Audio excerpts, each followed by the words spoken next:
अस्सलाम वालेकुम नाज़रीन, मैं हूं मोहम्मद उस्मान मकसूद और आप देख रहे हैं द वॉइस ऑफ वर्ल्ड। नाज़रीन, कुछ दिन पहले मेरे बहुत ही प्यारे दोस्त सग्राम दास, जो कि थर पारकर में रहते हैं। थर पारकर पाकिस्तान का सबसे बड़ा सहरा है, तो वहाँ वो रिहाइश पज़ीर हैं। उन्होंने मुझे दावत दी कि आपने जून, जुलाई, अगस्त इन 3 महीनों के दौरान जब आपका दिल करे आपने हमारे पास थर पारकर आना है। वैसे तो थर पारकर बेचारा कहत साली का मारा हुआ है, लेकिन इन 3 या 4 महीनों के दौरान वहाँ मानसून की बारिशें होती हैं, जिस वजह से वहाँ खुशहाली आ जाती है और कहत साली ख़त्म हो जाती है। पहले नज़र दौड़ाएं तो हर तरफ रेत ही रेत होती है, लेकिन जब बारिश मानसून का सिलसिला शुरू होता है तो हर तरफ हरियाली ही हरियाली होती है।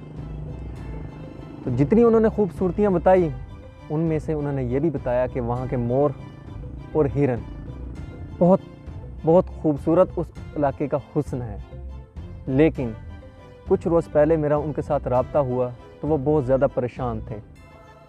उन्होंने बताया कि इन मोरों को कुछ पुरअसरार बीमारियाँ आई हैं और वो इसका शिकार हो चुके हैं और जोक दर जोक मोर मरने लगे हैं।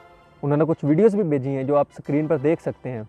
ज़रा देखेंगे कुदरत का ये शानदार करिश्मे कैसे अपनी मौत मर रहे हैं। इस बीमारी का क्या इलाज हो सकता है?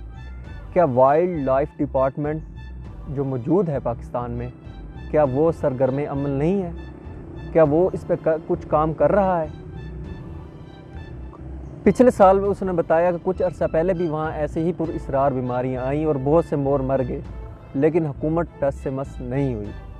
अगर हम दूसरे कंट्रीज़ में देखा जाए तो वाइल्ड लाइफ पे वो बहुत ज़्यादा रिसर्च करते हैं और वाइल्ड लाइफ उनका डिपार्टमेंट बहुत एक्टिव है। वो अशिया जो नापैद होने वाली हों या जो भी जानदार अशिया, जानवर, परिंदे जो उनका हुस्न हो, तो वो उसका बहुत ख्याल रखते हैं। तो क्या गवर्नमेंट ने इसकी कोई वैक्सीनेशन ढूंढी है जो इसका हल निकल सके? और दूसरी खूबसूरती, उन्होंने जहाँ हज़ारों और खूबसूरतियाँ हैं थर पारकर में, वो थी हिरन।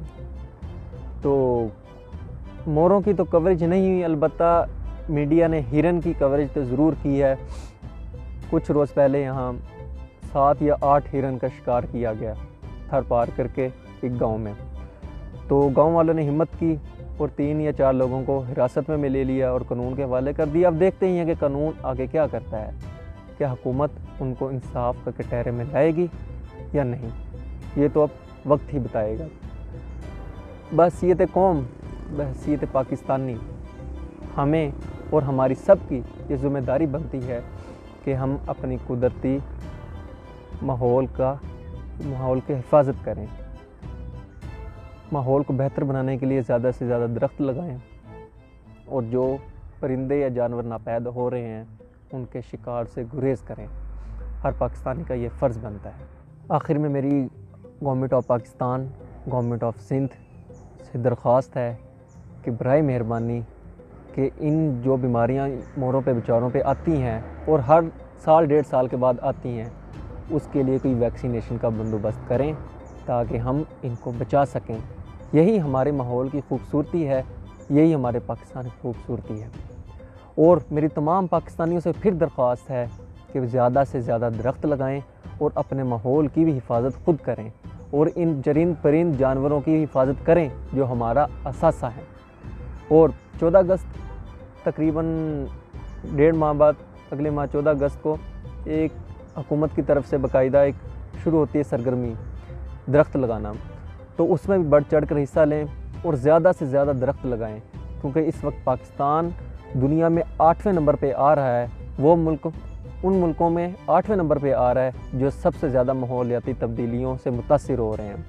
ग्लोबल वार्मिंग बहुत ज़्यादा, अब ज़रा देखेंगे पिछले 3 या 4 साल से इतनी शिद्दत से गर्मी पड़ रही है कि इतनी पहले कभी नहीं देखी गई। कल परसों में रिपोर्ट पढ़ रहा था, गिलगित में एक हफ़्ते के अंदर तकरीबन 12 या 13 ग्लेशियर्स पिघल कर सैलाबी रेले की शक्ल इख्तियार कर चुके हैं। ये पहले कभी नहीं हुआ।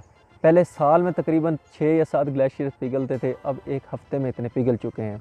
ये हम सब के लिए लम्हा फ़िक्रिया है। बस ये तो पाकिस्तानी हम सब का फ़र्ज़ है कि हम अपने माहौल की हिफाजत करें, सफाई का ख़ास ख्याल रखें और ज़्यादा से ज़्यादा दरख्त लगाएं और हमारे माहौलियाती असासे। और आखिर में मेरी सबसे दरख्वास्त है कि इस वीडियो को शेयर कीजिएगा ताकि हुकूमत पाकिस्तान तक ये बात पहुँच सके और इस मसाइल का इसका कोई हल निकाला जाए, सद्दबाब निकाला जाए। बहुत बहुत शुक्रिया। पाकिस्तान हमेशा पाइंदाबाद।